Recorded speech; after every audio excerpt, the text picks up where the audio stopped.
Jockey got the sound switch.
Good day mga boss amo. So quick review lang tayo dito sa Sniper na Monster Edition nila. So andito tayo sa Yamaha Wheeltech Norsagaray branch. So ayan, tignan natin yung unit. So mabilisan lang po ito mga boss amo kasi yung unit po nila is nandito sa loob. So i-release na rin po kasi ito bukas, kaya ito, pinayagan lang tayong masilip sandali. So ito po yung Sniper na Monster Edition. Ayan,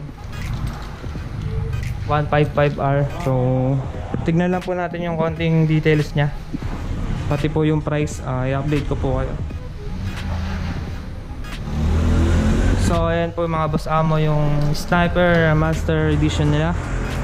Ayan, so napaka-pogi po. So ito po headlight nya mga boss amo. Ayan, so ito po yung headlight LED.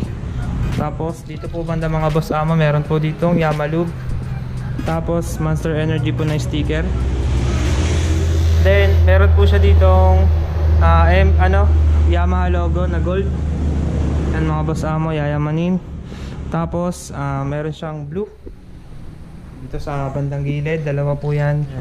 Tapos sa fender po mga boss amo, meron po dito. Yan, may Monster din dito na sticker. Tapos yung mags po niya mga boss amo, kulay black. So ito po yung mags niya. Yan, nakadalawa po yung piston ng kanyang caliper. Yan, glossy black po yung kanyang fender mga boss amo. Yan. So tapos size po ng gulong niya mga boss amo sa harap is 90/80 by 17 po. Yan, so medyo madilim lang po, pero lalagay ko na lang po dyan sa screen yung mga size. Tapos sa bandang gilid po mga boss amo, dito po meron din pong logo ni Yamaha dito, gold. Tapos meron po dito po yung signal light. Ayan, nasa side po. Tapos dito rin po yung sticker niya mga boss amo. Ayan, Webshare Heart. Dito po yung napagandang design niya. Kasi po marami po din mga sticker.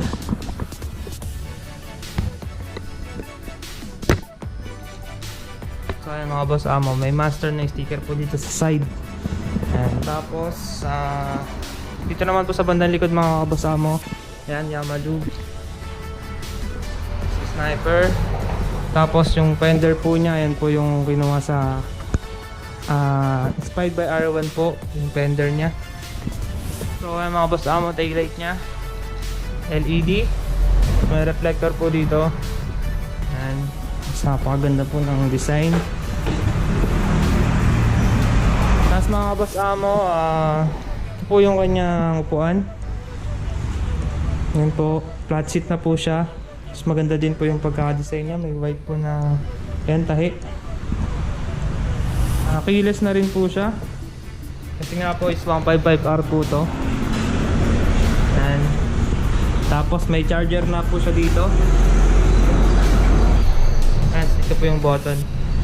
Tapos sa switch po mga boss amo, ito po may pass light na po siya. Signal light, then kusina. Sa kabila naman po mga boss, meron siya ditong kill switch.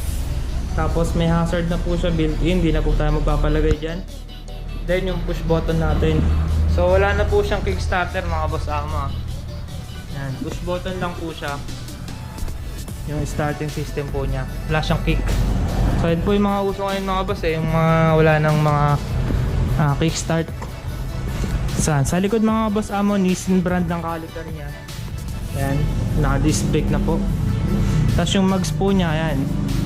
Ganito po yung design ng mags. Then, glossy black po yan. Kulay ng mags niya. Tapos, ang size po ng gulong dito sa likod mga boss ay 120/70 by 17. Yan. So, ito po yung malapad na po yung gulong niya sa likuran. Yan.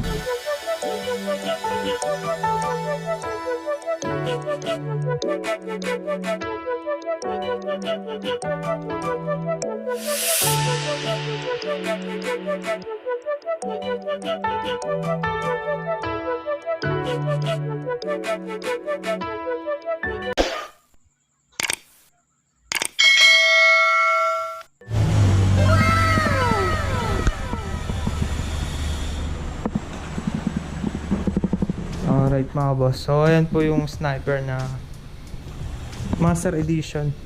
Ano po ma-release na po ito bukas.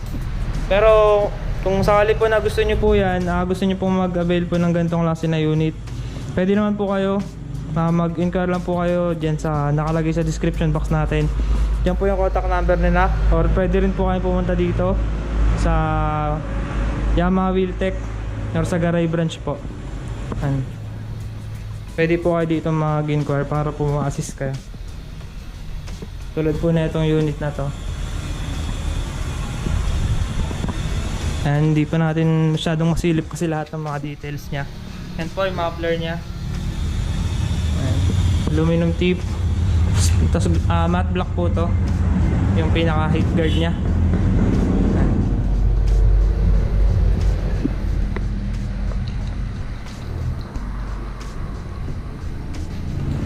So ayun lang mga boss amo, basic review lang po tayo dito sa sniper na Master Edition.